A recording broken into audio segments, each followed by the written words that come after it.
Good evening, everyone. This is Dolores Cannon again with the Metaphysical Hour. And we are live tonight, and we really have a very honored to have a very special guest on tonight, too. But first, I'm going to make a few announcements, and the most important one deals with our conference that's coming up, and it's only a week away now. 1 week from today.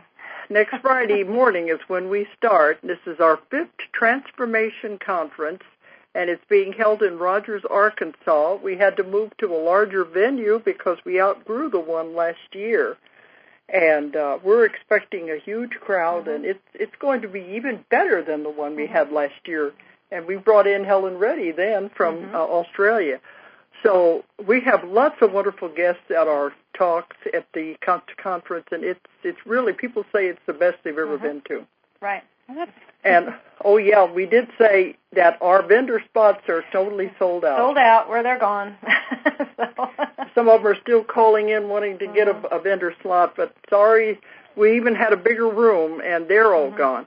So this is an indication it's going to be big. Yes. And all during the last 2 months, I've been having the different ones on the show that are going to be speakers. Because when we did this, it was more or less intended to be a showcase for the authors that our publishing company publishes, so they could get their feet wet and be able to talk before audiences. That was what it was intended to be, but it's no longer a small Now group. It's a big puddle that they get their feet wet in. But that was the intention, to get them used to speaking and so they can go out there and do these things. But it's spread, and we do have very good keynotes, too, in all of our conferences. Absolutely. But this is going to be June the 18th to the 20th, and it starts Friday morning about 8 o'clock, doesn't it? 9 o'clock it actually starts. I think the registration opens at about 8. This is at Rogers, Arkansas, in the John Q. Hammond Center. And if you want any more information about the conference, how to sign up, and who all the speakers are going to be, you can check out our website, which is www.ozarkmountain. As our company is Ozark Mountain Publishing, but it's abbreviated on the website. It's OZARKMT.com, and where we have our toll-free number, which is 1-800-935-0045. And we're really, all our attention is being focused on the conference now as we come down to the last week. Okay, but our special guest tonight is really very, very special, and it's Lindsay Wagner, and she is the keynote for the conference. Okay, Lindsay, are you there? I am. Hi there. Okay. Before we go, I want to give out a toll-free number in case anyone wants to call in and just ask questions. But I would prefer that if they call in, they ask questions for Lindsay. Yes. Because sometimes they go off on all of these rabbit trails in different directions. This is Lindsay's night. This is Lindsay's night if you have any questions for her. So the toll-free number is 888-815-9756. 888-815-9756 if you have any questions. And Lindsay, we're talking to you out in California, aren't we? Yes. Okay. Well, I know you're going to be our keynote speaker, and we found out about you through our dear friend, Darren. And he's also a friend of yours, isn't he? That's right, yeah. I met Darren in He's California, the one who has put us all together, I think. Yes, I know. And then he ended up there, and then he brought me over, and he also is the one that brought us Helen Reddy, too. So he's a real go-getter out there. He certainly is, and a lovely, lovely person. Yes, he really is. Well, but Lindsay, everyone knows you as a movie star and a TV personality, but you're really now you're into a lot of different things that are going away from that, aren't you? You never really stopped making movies, but you're going into these other interests that a lot of people don't even know about. Right. They have been interests of mine since I was very young. It's been a lifetime of study, really. Well, that's what I wanted to get into, because I don't think people know that you have been in metaphysics a long time, haven't you? That's right, yeah. Do you want to tell us anything about that, how it all started? How you got interested? Well, it actually started when I had an illness, when I shortly before I was 20, and my boyfriend's mother was the personal secretary to Dr. William Hornaday, who was one of the co-founders of what was called the Science of Mind Church, which is now usually the churches are called Center for Spiritual Living. Uh-huh. And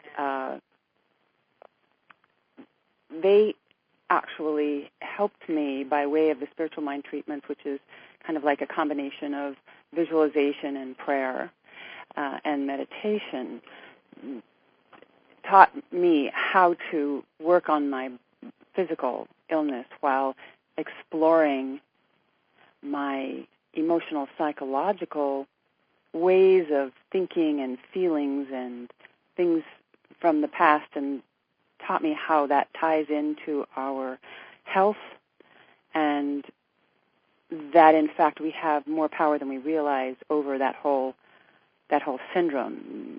And so really they were my introduction to the body-mind-spirit integration for healing either the physical or the emotional.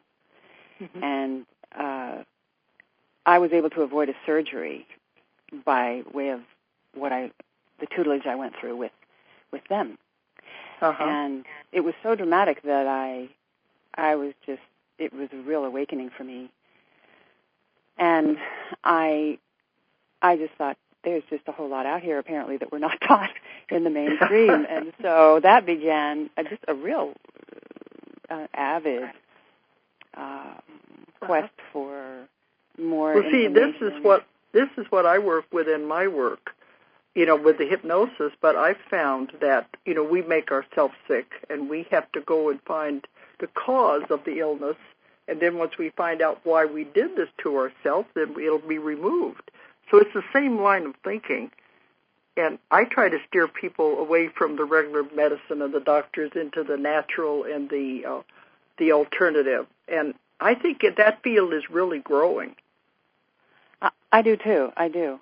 And I'm not opposed to, part of that process was that I was in a very acute situation, and an MD who was also a Science of Mind practitioner, as well as an MD, was a part of my healing process, and he kept my acute situation at bay in a private hospital with certain drugs that could instantly help my critical situation. And so, to me, it is the appropriate use of the least toxic and the most helpful and least harmful or side effect as possible with the treatment. But sometimes the mainstream medical approach for certain things is wonderful for right now, but that isn't what heals. It's more that is what gives you the chance to go inside and find the healing from within, the true healing. Because you can get rid of symptoms with powerful drugs or surgery, but you didn't necessarily heal the source of that illness. And so that's how I see them all being wonderful, working together. When you yes, I think it's good if they can work together. But, the idea, I believe, is not to have the invasive part. You can heal the body without having the surgery. People don't realize how strong their mind is. Yeah. No, it's totally true. And I wouldn't make that a blanket statement to never.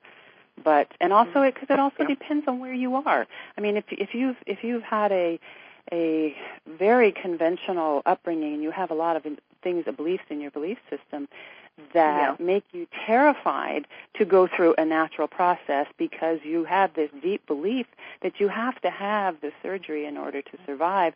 I don't care how good that natural process is. If your belief is that strong, you probably better have the surgery and then continue on with learning about that, because your own fear of it not working is going to become a self-fulfilling prophecy. So it's also relative to the individual how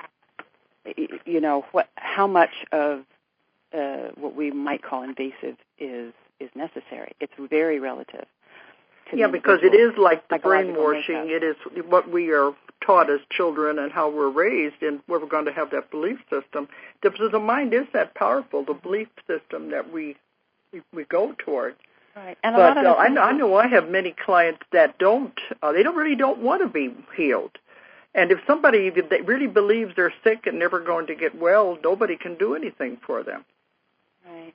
Which is a belief system, Yeah. Yeah, go ahead. But I also think that there are techniques today that I teach in my workshops and that I'll be talking a bit about at the conference that even help loosen the hold that someone's belief that I have this and I always will.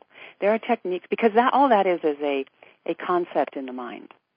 It is a concept that we are identified with or that we are attached to. Yeah. And we can't really see that sometimes. It feels so real to us.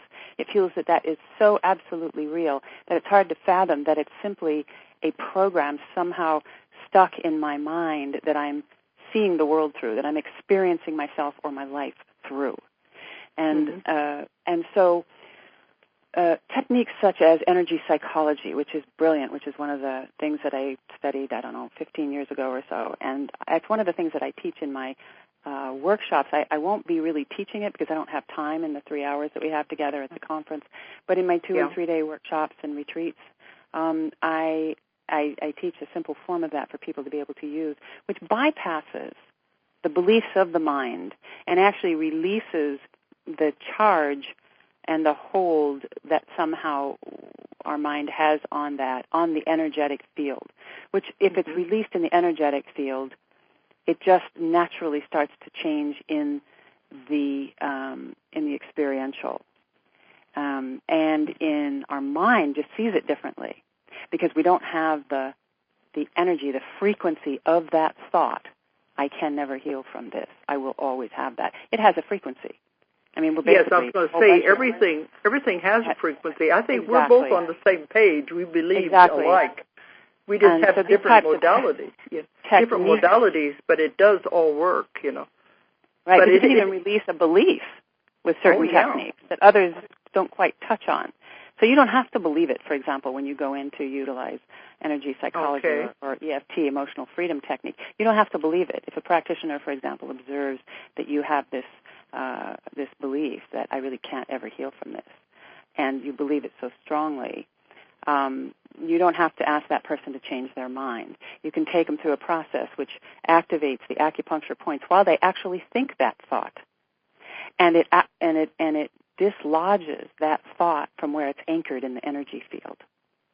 Because a thought can be a thought, but when it's anchored in our energy field, that's when the frequency dictates to us our experience or the way we choose to move forward. And without experiencing it, it's kind of hard. I will be talking about it, and I probably will do a demonstration of it with someone, depending on how much time we end up with on the Lindsay, day. we're going to let you have as much time as you want on there. We have you at the end, and we put on everything 3+ hours, so you can take that longer if you like. Because you're the last speaker on that day, so if you want to keep them there longer, you can. All right. Because this is important material, and I think people need to know about these things. Yeah, I just think that we're at a time in history when, and I know everybody who's kind of in the metaphysical world knows this, believes this, we're at a point in time where we are at a kind of a critical mass, and we have the opportunity to make an amazing leap. And I believe that during these times when it gets so bad that on the equal scale there are new things coming up, new antidotes, if you will, or techniques that people will be inspired to just kind of spontaneously realize. And that's where some of these things have been coming from, because I think that the universe, there's always the positive and the negative, right? And we're experiencing an increase so much in the negative that simultaneously there is a flip side to that, and that is the positive. So if as the negative seemingly gets more exponentially faster and faster and more and more and more, I do believe that the healing techniques, the transformational techniques that we're kind of inspired. Oh wow, what if we did this with this? Whoops! All of a sudden, look at this. That works better than anything we've had so far. How is that possible? It's possible because it's equal. The positive is coming up. The potential of the positive at this point in time is equal to the potential of the negative. Yeah, we believe the same thing, because this is the same thing that I'm lecturing on and I'm writing about, too, is that the veil is thinning. People are becoming more aware that there is more out there. The vibrations and frequencies are changing. I think the critical mass has been reached, and we're having wonderful things happen that we wouldn't even have thought of even 5 or 10 years ago. That's right. Everything is changing, and I think it's for the better. Right. Oh, absolutely. So, yeah. So anyway, that's kind of a lot of what I do, and we talk about perspective, which is pretty much what you were saying. I think it's amazing we do think alike, because, sometimes people say I don't have anyone that I can talk to. Nobody understands me. But that's happening more and more now. Everybody. Right. Yeah, and you think the same way that we do. Well, in a visual I kept having, when you were describing that, Lindsay, it was like your words were great, because it's a visual I keep having all the time. People will say, well, why is it, look at all these negative things happening over here. And I said, well, look, the positive is growing, so doesn't it make sense? I mean, we have duality. Positive grows and negative grows because they both go up together. And what I'm always seeing is like they're going up almost in a V pattern, so that creates like a chasm in between. And in that process, I think, is where the two worlds, where they talk about the splitting worlds, like here we have the two worlds. That seems to be where that comes from. It's like this is where we are growing away, it's like apart or something in that process. So I don't know if that means anything, but... anyway. I'd love to see a drawing of what you see. Oh, okay. So... Sometimes she gets these visual images, and she never knows. And boy, do I understand that. Yeah. Okay. And then try to put it into words, right? Yeah, very much so. Yes, they don't give words for some of the things that you see. I know. I know. And she can hear them, and she'll say, well, won't you explain it a little better or give me a little more information? Yeah. Right. No, I That's another thing. People are getting to where they're hearing them more, to where we're getting more information, and we're not so strange anymore. We're becoming the norm, I think. Right, and hearing themselves, hearing their higher self. Absolutely, definitely. I think a lot of times people think they're hearing another them, some other than themselves, and they don't because they don't even have a clue that they have this higher part of themselves that is tapped into the universal intelligence to begin with. Right, absolutely, and it's so. I mean, they keep trying to make it all these different things, but it's really, that's it. It's just your higher self, which has the contact. It's all the connection up to everything. So you have tapped into everything when you do that. So. Right. And if you're smart, you will listen to what you hear, because it is the highest guidance, really. Right. Right. That's what we go by. We run our company, and all of everything we do is based on that. We listen to them when they talk to us. Right. And I don't think we're crazy. I think we're all pretty much the same, aren't we? It's all perspectives. It's all relative. That's right. That's the other thing that I focus on in my workshops is, the basic premise in all of my workshops or retreats, regardless of the length or if I'm working with special interest groups or if I'm working with public or an individual or whatever, it's all about how having an experience of and really viscerally getting that our experience of any life circumstance is a function of our perspective of it. That it isn't coming from out there. That thing did not come with this feeling. That this feeling is a function of what I'm already programmed with. And in response to that type of phenomenon. So when that phenomenon comes into my presence, without really understanding that, you think that thing gave me this feeling. When in fact, this feeling was my response to that. So there's no blame in that. It's not about blaming, and I didn't do this to myself. We're so programmed we have no idea. Oftentimes, even when we think we're choosing something, what we're choosing, we aren't choosing by way of a spontaneous inspiration in that moment. We're choosing from a handful of things that may or may not be constructive, and we're choosing one. It may be a little more constructive than the other, but was that a genuine, spontaneous, inspired moment of response as opposed to yet another program that I just pulled up, which was probably a little bit better than that one, and I think I chose it. And you did. You chose that. But were you genuinely at choice? You know what I'm saying? In the greater sense.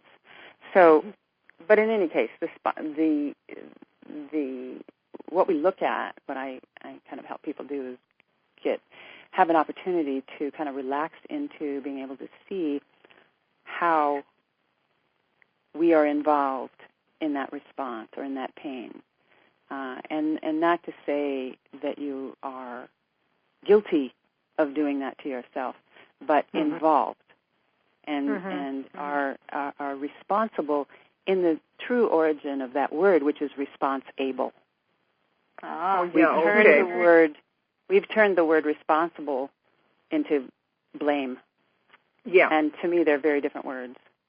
Yeah, that's what I deal with in my work. There is no blame. Everything is lessons. Right. You know, I would say, what did you learn from it? Yes, it was a bad experience, but did you learn anything from it? Right. If you learned even one thing, that was what it was for. But some people say they don't learn anything. Well, then this experience is wasted. But it's not about blame. It's about taking responsibility that here I did this. Okay, I'm not going to make this mistake again. And what did I learn from it? That's the way I operate in my work. Sometimes anyway. That takes time. Yeah, but sometimes it takes time. So if you can't see, I would encourage people who are listening to if you can't see what you got from it right there, just stay open to it. Ask the universe or God or Spirit or whatever your word is. Ask for clarity on what gift this experience has for me here, and because maybe it may happen again another time, and maybe there is a collection. You just don't know.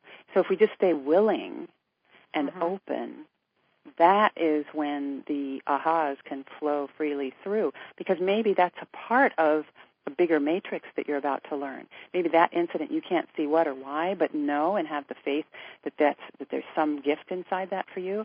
And when you stay open to that, maybe it takes that and the thing that so-and-so said, and then this other happening, all three of those put together, and bingo, there it is. So don't block out if you don't see what it is for you right now in this incident. Just know that it's all here. Everything that comes up in our life is for the benefit of our spiritual growth.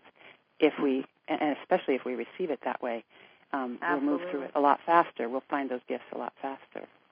And if they don't see what they're supposed to learn, then they'll have to experience it again, because it's like a class in school. You have to take it over again till you finally learn the lesson. That's the analogies I usually give people. Right. It's just school. You can't jump from kindergarten to college. Right, and that is often true. That is often true. Or it may be a part of something bigger, is I guess what I was trying to say. Sometimes it is true that you'll have to do it again if you can't see it, or if you're not. But if you're willing, sometimes it takes a little while to see what that was. So don't get down on yourself if you can't see it right away and think, oh God, now I've got to go through that again, because you'll have to set that up just by your nature of thinking that. That's why it's staying willing. If you don't get too attached to the belief system that I have to experience that again because I didn't see any value in it.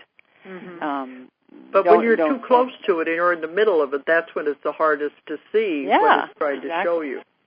Exactly. Like a lot of times I've been told that you just start asking, what is it you want me to know? Because when we're talking about the higher self, you in coordination with your higher self set this up so you could learn from it. So, and that's just like, okay, what is it you want me to know? Like you're saying, help me have clarity with this. It's the same thing. Just what am I trying to see here? So, then trust whatever comes in. Right.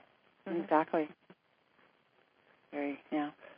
But I think you are right if talking about the critical mass. More and more people, if my clients are any indication, that they are becoming more aware that there is something more out there, and they are listening more to themselves, a lot more than they used to. Well, and if you notice TV, there actually are more things on TV, not just the shows, but there's even in odd shows, there'll be comments made about reincarnation or the universe, just odd things. It's like, again, little bitty crumbs being put out there like this is a normal word now. People are accepting. So it's just, so I think that's a way of, that to me, that just shows where we are. It just kind of shows where the mass is. So Right. Yeah, I always tell people, you can drop a few crumbs and see where people are. You don't have to give them the whole loaf because they're not going to take it. Just a few crumbs to see if they're going to be open to what you want to tell them, and then take it from there. Right. Well, when that beep comes, that means it's a caller. Are you okay with somebody calling in, Lindsay? Absolutely. Okay. All right. Is there a caller there? Yes. Dale from Florida. Dale again. Okay. This is a question for... This is a regular caller. Okay. Do you have a question for Lindsay? Yes, I do. Okay. Hi, Lindsay. Huge Hi. crush on you ever since I was a kid. The anger. How do you address anger with knowing who and what you are now, and, as far as learning what we are and what we, as human beings, what we're progressing? I'm still having a difficult time with the anger. What is the systemic of? It's just, in general, just like anger at the fellow human beings, ones that refuse to wake up. Right. Is it an ego thing? Is it just an acceptance thing? I'm still struggling with it. I think it's all. I'm waking up more and more every day. It's just that I feel like I'm just so anxious or angry. Right.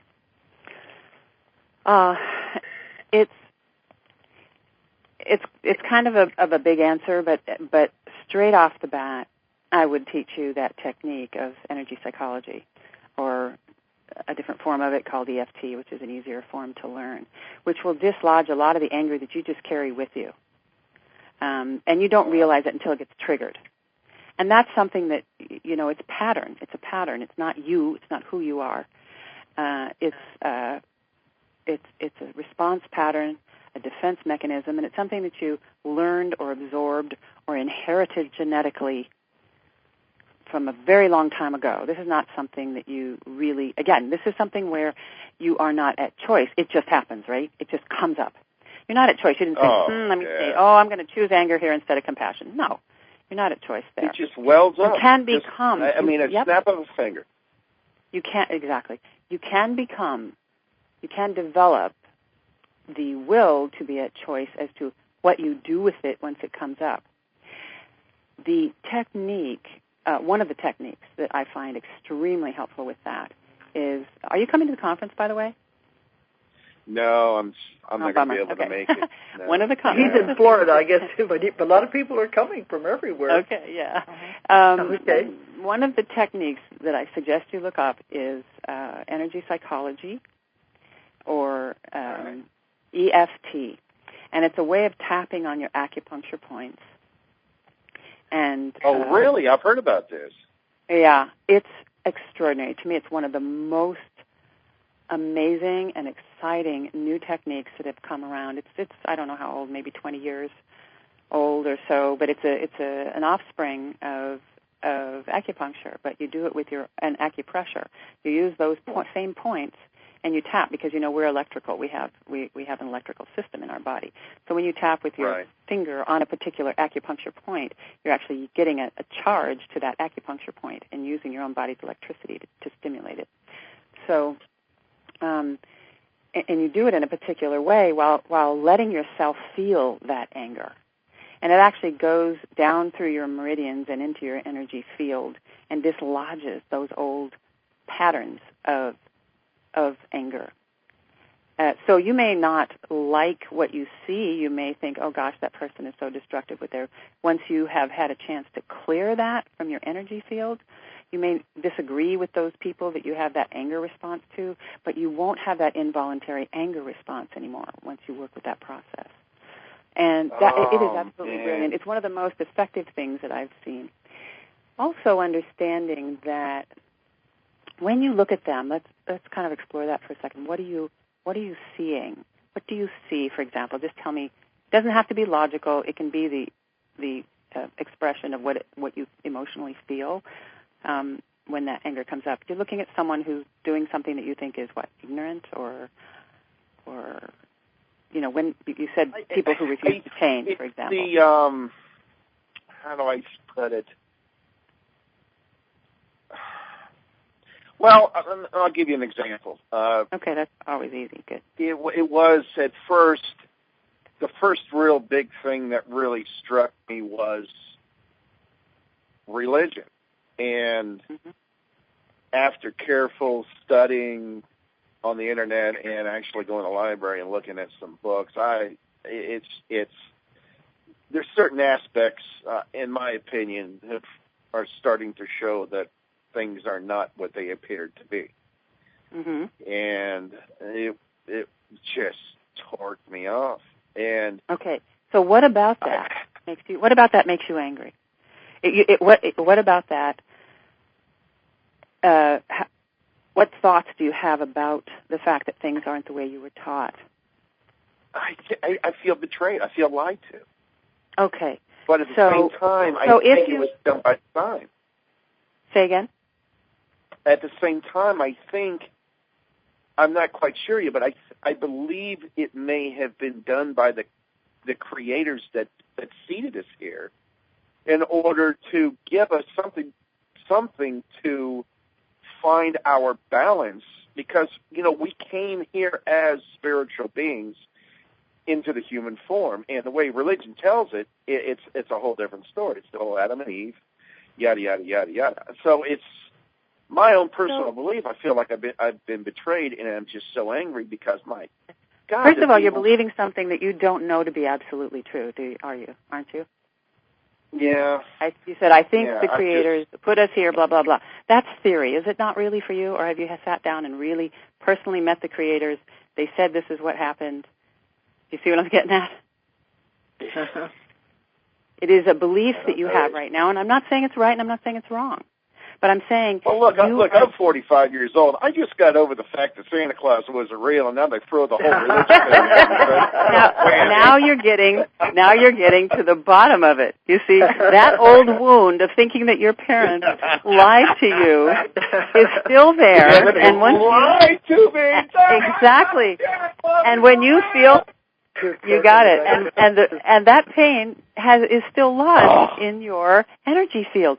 So when you think about something as an adult, and you're exploring this idea of creators, which of course is a macrocosmic version of parents, is it not?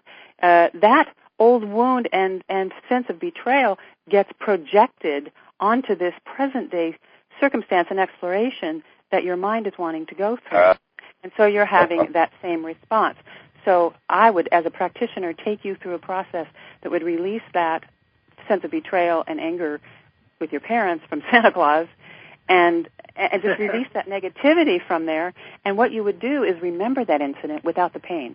And then you could look at this present day and be more objective about what you're exploring, because you don't have that old wound presenting itself as a stencil between you and this present moment. Yeah. And from what I've learned, I have learned how to meditate. And I'm now,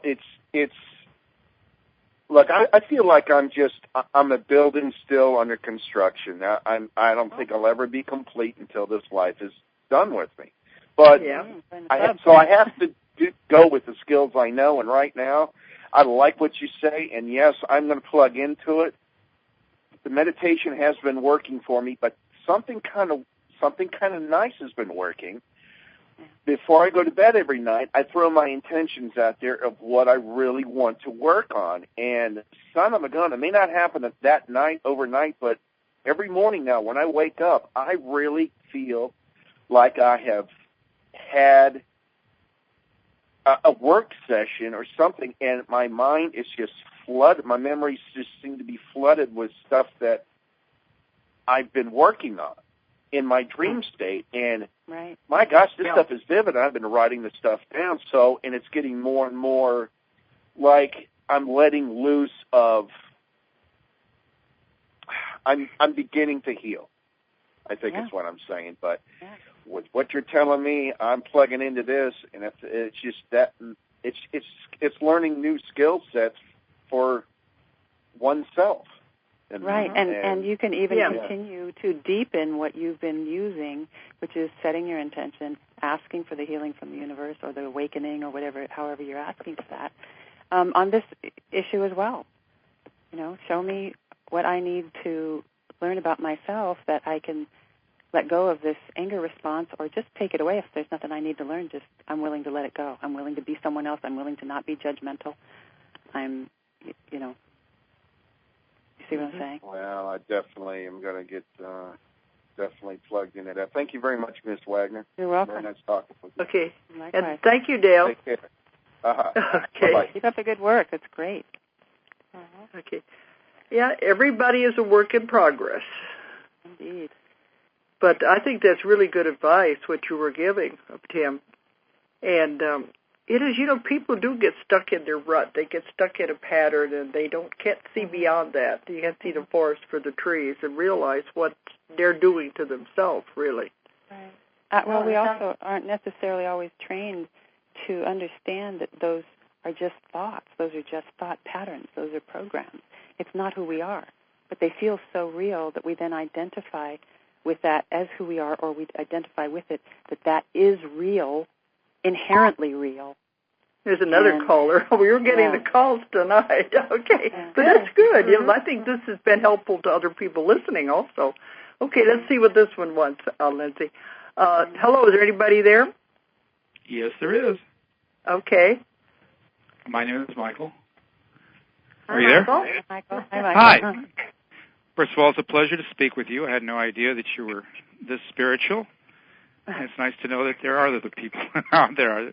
My question is, I keep asking for a sign to see what I'm supposed to be doing. I have a lot of healing energy. That's not what I do, but it's just a gift I have. Mm-hmm. And I'm wondering where I'm supposed to be. And I keep asking for a sign. They keep sending me pigeons. Literally, a pigeon came to my house and hung out. Did you check his legs? And he came back.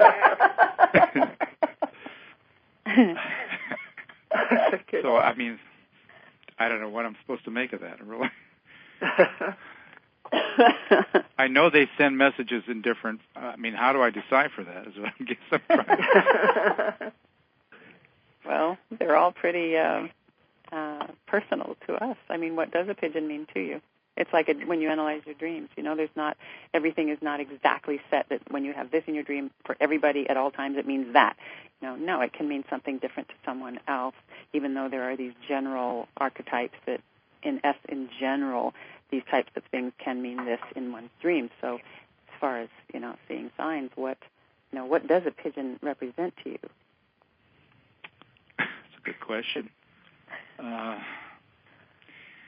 I don't know. I'm trying to intuit something into it. I don't know. He's flying with the wind. I don't know. I don't know. When you think of a pigeon, do you think of how we use that sometimes in reference to a sucker? He's a real pigeon. Or do you think of it as a messenger? Because as a messenger. Because actually, this little guy had something on his feet that showed that he belonged to someone, and I was able to read the phone number and called and I left them a message. Your pigeon's here, but I never got this. So they never called you back? No, they never called me back. Wow. Maybe I got the wrong, but it was kind of funny, wasn't it? Yeah. Well, maybe it came from another dimension. How long ago was that? It was about 3 weeks ago. Okay. Well, maybe he's just saying, hang in there. Okay. I just thought maybe you'd intuit something into that, or you knew some special meaning of the pigeon. No, but it's what it means to you. That's what's so important. And sometimes it takes someone else prompting you to help you kind of open up to see what that might mean to you.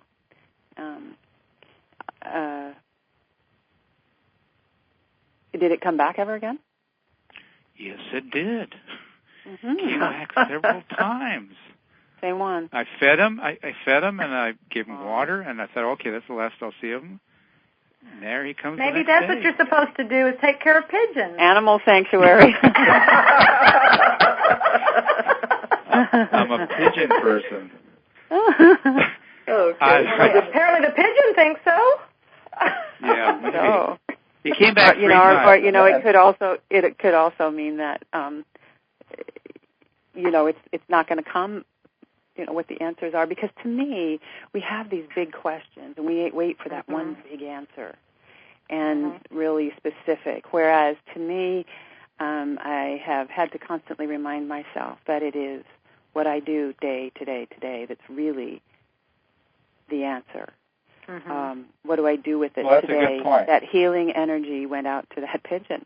And, in your heart, your giving of yourself, the giving of your heart, it wasn't to heal a person's wound, or to, you know what I'm saying? And yet you have that, because that is the same energy. For example, creative energy is the same energy that the Kundalini, it's what you use to act, to paint, to create a child, and the higher it goes in your chakras, goes more up into giving love, having intimacy. You have, it's all that same energy. It depends on what chakras start filling up, how it moves and where, at what chakra level we express it, and or into a very spiritual experience when that energy hits our higher chakras.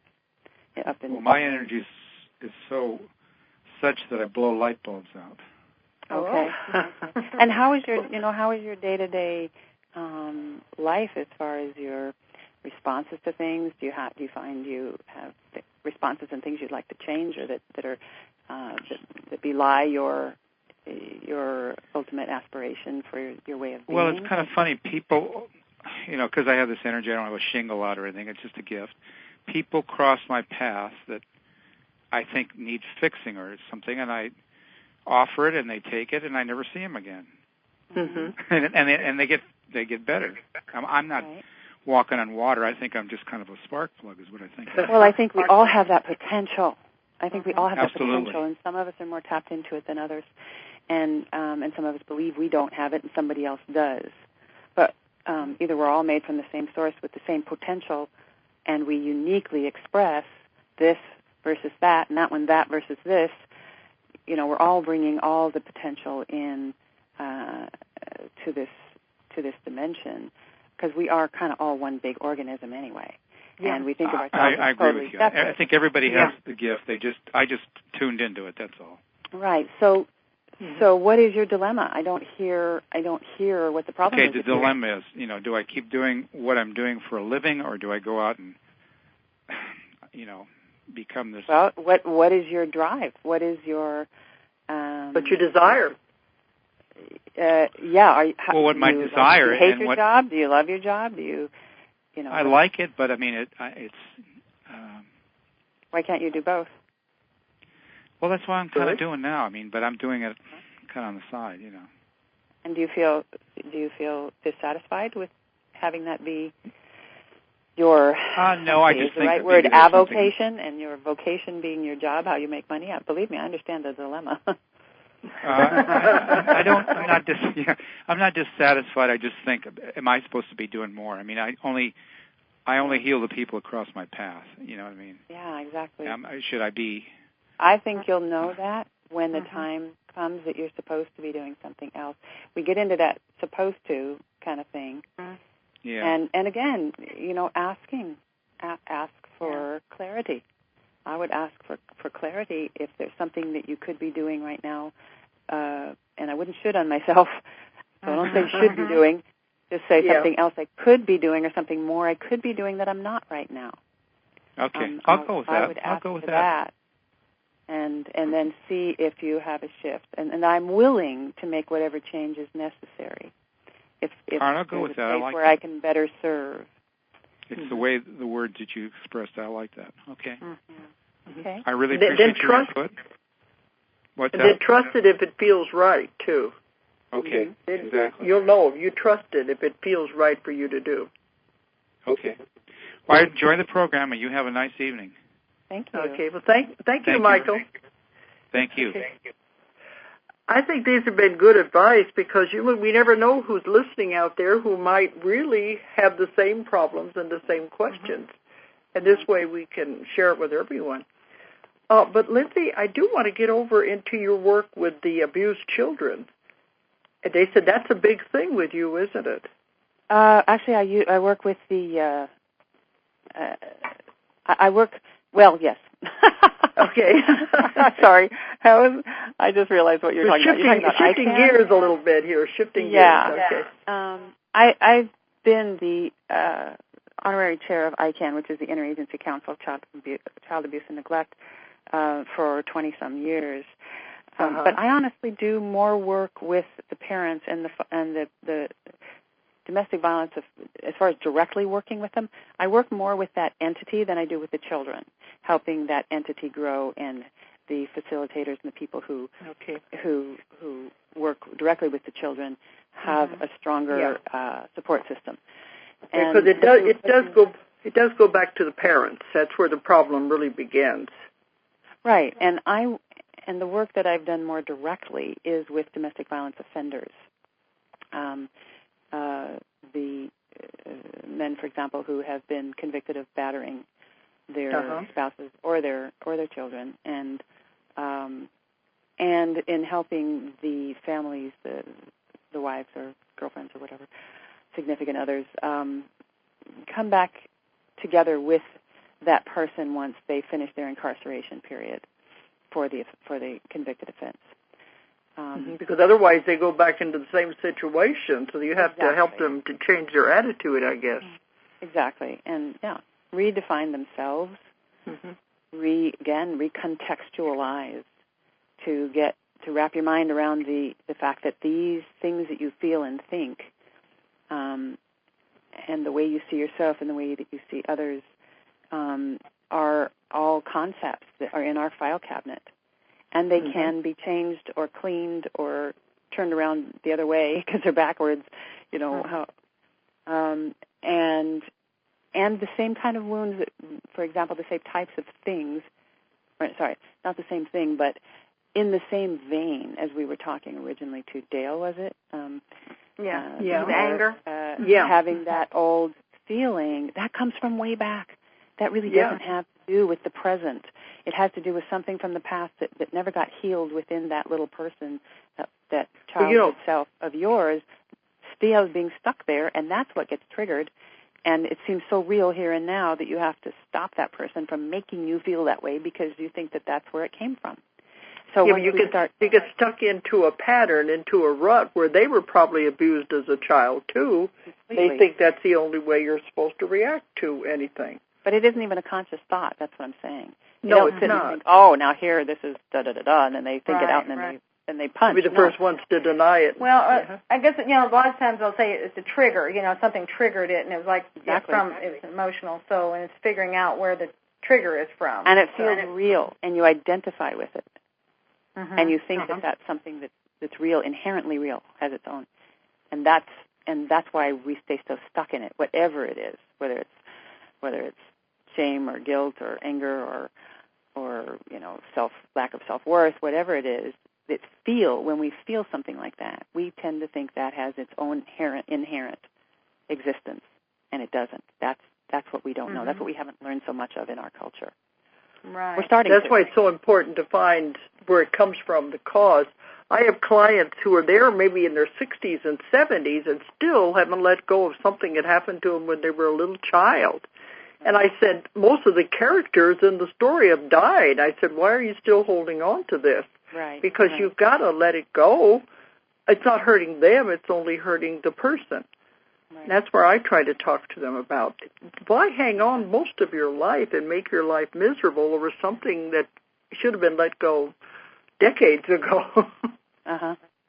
Yeah, but sometimes it's just so hard. That's why I love the energy psychology work, because you don't have to do any work on it other than follow the pattern that you might need to tap on it, and it's just extraordinary.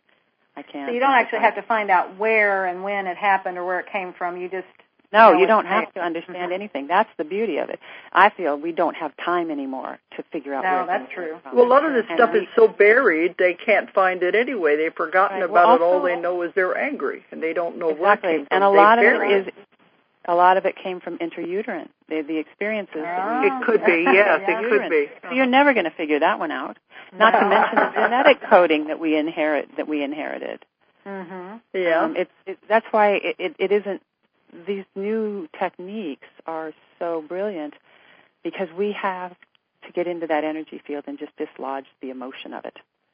And then we won't have that response. We'll have maybe the thought or the memory, but we won't feel that anymore. And that's what I'm so excited about, the types of techniques that I was so excited about it when I experienced it for myself on something I'd been working on for years, knew it inside and out, even knew where it came from.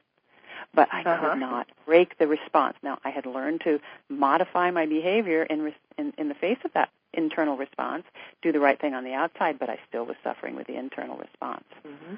And so that's when I was introduced to this process, and it happened so fast. It was relieved so quickly. I could not believe it. It was hard to even believe that I didn't have that feeling anymore after all these years of having that. I just couldn't believe it. It becomes a part of you. But I think you're right. You're saying we don't have time anymore because things are moving so fast that it's time to get rid of this stuff. There's no sense in holding on to it, even if we don't know where it comes from. Get rid of it so we can move on because everything is changing so fast. If you want to move with it, you're going to have to change also. That's right. Indeed. Mm-hmm. The whole world is changing. I'm looking forward to meeting everybody at this conference. Oh, yeah. Y'all are kind of out there. Y'all are kind of out there. Yeah, we are. But in this little town where we live, we can't discuss any of this stuff. That's why one reason we have... I think there's a few people in town that... Very few. But, with the company, we publish these kind of books, and then we have the conference. So we have people out there. And then when I travel, I run into so many. But it's always good to have find somebody that you have something in common with. And I think we're on the same page. Yeah, exactly. So is that the town that you live in where the conference is going to be? No. No. Is that the town we live in? Is that where the conference is? No. It's in the next city because the town we live in has about 2,000 people. Okay. And I like it because it's my refuge. I can come back here and recharge my batteries after I'm traveling, and nobody here knows what I do. They don't We're care. out in the middle of the country, out in the boonies, on top of a mountain, and so it's just quiet. The conference is over in the city. It's really right by the home of Walmart. Their headquarters is over there. Okay. So you won't have to worry about that kind of an attitude. And everybody at our conference comes from all over the world, and we are all one of like mind. Yeah, because it's wonderful. It's the same thing. They all want to find people they can talk to and relate to in the same way. Mm-hmm. Right. Okay. Well, we're coming up to the top of the hour. It sure went fast. Yeah. But, Lindsay, if people want to contact you, do you have a way for them to do that? Yeah, that would be LindseyWagner.com or LindseyWagnerInternational.com. The international website is all about my workshops and retreats. And also, I made a meditation CD. It's called Open to Oneness, and it even has its own little website, OpenToOneness.com. But you can also... Oh, that's sweet. That was very nice of you. Okay. Well, you're going to have these. You're going to have the CDs for sale too at the conference, aren't you? Yes, I am. Do that. And probably bring your books too, aren't you? The cookbooks, the vegetarian cookbooks, I'll bring. Yeah. Okay. Because these people are always all interested in the same thing, anyway. Yeah. Sure. But if anybody wants to get a hold of you, it's LindseyWagner.com, all one word, or LindseyWagnerInternational.com. Or the other one was, what was the name of the CDs? What was the CD's website? Open to Oneness. Open to Oneness. Okay. Yeah, or you can just click on the store in either one of those other websites. Click on the store and you'll see the CD right there, and then you can go to the CD website. Okay. Through it. Yeah. All right. But anyway, Lindsay, at the conference, that's why we put you as the last speaker on Sunday. Saturday. Don't get the names mixed up here. That shows you how mixed up we are. We're in the middle of all this. Okay, but Saturday, we put you as the last speaker, so you can go as long as you want. All right, you're in trouble now. As as long as the people want to sit there and listen, as long as you hold out, anyway. Okay. Because they said you're used to going 5 hours. Yeah. But if you want to include that what you was talking about with the right. If you want to include that in it, there probably should be plenty of time then if you want to do it. Yeah, it's your arena. You get to do what you want. So. All right. I think it sounds very valuable. It would help a lot of people. Oh, absolutely. Yeah. I think it's phenomenal. It sounds, I'm really interested to see what you've got going. So. And we'll be doing the Oneness Meditation also. Yeah. Julie said she's heard of the Oneness Meditation, but not experienced it. You want to mention anything about that? Yeah, sure. It's actually a transference, if you will, of an energy, or it's. Sometimes I don't like to use the word transfer because it sounds like I'm giving you something that you don't already have. But I see it more as a fanning of the potential that we all have to experience oneness, and it's something that I went through training in India. At the Oneness, what they call the Oneness University. Some people would call it an ashram, but it's not intended to be a spiritual path. It is a spiritual experience and technique that once you have a great deal of experience with it and opening the channels of this experience of oneness, where it kind of calms down the parietal lobe activity and activates other parts of the brain, it recalibrates the frequencies of the chakras to hold a more steady frequency, if you will, of the experience of oneness, meaning that we can feel our connectedness. When you feel your connectedness to the whole of the creation, you inevitably feel a lot more calm. And all right, I work a lot. And less fear. Yeah. And so... and then at the same time, because it doesn't mean, a lot of people get it confused with sameness. It's not. Oneness is the experience of our inherent connectedness, and while perceiving our individuality, and it's such a piece that comes with that, and it's instantaneous. It's really trippy. This is another one of the newer things that's come about in the last 50 years that is a unique phenomenon that's really potent. And those two things right there, the oneness meditation and the EFT, energy psychology, are what actually motivated me to start doing public programs, because it was so powerful for me. I thought people really need to know about this, and that's how I did it. So I think at your talk, if people come, they're going to really experience a lot. I think you're going to have a lot to share with people. So it's going to be wonderful. Yeah, it's not about more information. We all got tons of information. If we can have an experience together, to me, that's what brings about transformation, is the experience of it. Absolutely. Well, we're at the top of the hour. We've got to sign off, or Don is going to pull the plug on us after this video. But we're really looking forward to meeting you next week. Thank you. Me too, Dolores. Thank you, Julie. Thank you. This has been wonderful, Lindsay. So anyone who wants to come to the conference, check out our website for more details, ozarkmountain.com, OZARKMT.com, or call the office at 1-800-935-0045. So thanks for coming on tonight, Lindsay. Thank you for having me. Okay, and we'll see you next week. All righty. So good night, everybody, and thanks for listening. Good night. Good night. If you enjoyed the show, check out more of our other videos and be sure to subscribe and click the like button. Thank you for listening to the Metaphysical Hour with Dolores Cannon.